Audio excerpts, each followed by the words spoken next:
ବାତ୍ୟା ଦାନାର ତ ସେତେ କିଛି ପ୍ରଭାବ ପଡ଼ିଲା ନାହିଁ, ବହୁତ ଅଳ୍ପ କିଛି ପଡ଼ିଥିଲା। ତ ପେଟର ଯେଉଁ ଦାନା ନେବାର ପ୍ରଭାବ ଭାଇ ବହୁତ ଜୋରରେ ଥିଲା। ପାଗ ତ କୋହଲିଆ ପୁରା ଥିଲା, ବର୍ଷା ଝିପିଝିପି ହେଉଥିଲା, ତା ସାଙ୍ଗକୁ ପୁରୀ କରାହେଇଯାଇଥିଲା। ଆଜି ଏ ବର୍ଷା ପାଗକୁ ପୁରୀ ଟିକେ ଛଣା ହେଇଥିଲା।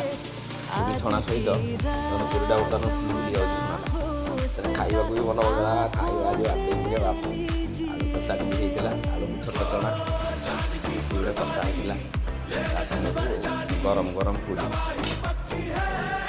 ଥିଲା ବର୍ତ୍ତମାନ ଭିଡ଼ି ସମୟ ମୁଁ ଆଉ କହି ନ ପାରିବି, ସାଙ୍ଗେ ସାଙ୍ଗେ ଗୋଟେ ଟ୍ରେ ଆଣିଲି ଧରି ବାଡ଼ାବାଡ଼ି କରିଦେଲି ଟିକେ ଆଳୁ ଚଣା କଷା, ତା ସାଙ୍ଗେ ବିଟ ଲୁଣ କଞ୍ଚା ଲଙ୍କା ଟିକେ ଲେମ୍ବୁ ନେଇକି, ତାପରେ ପୁରୀଟା ଆଣିକି ପାଖରେ ଥୋଇଛି। ତାପରେ ତ ବୁଲେଇ ବାଲେଇ ଖାଇଲି ଆଉ ଦାବି ଦାବି ଖାଇଲି। ଆଉ କଷାଟା ତ ଗୋଟେ ଏ ଗ୍ଲାସ୍ ହେଇଥିଲା, ଏଇ ଅଲଗା ପ୍ରକାର ଗୋଟେ ଖାଇଲି। ଖାଇ ଖୁଆକି ଆରାମସେ ଗୋଟେ ଶୋଇପଡ଼ିଲି। ଖାଇବାଟା ଆଜି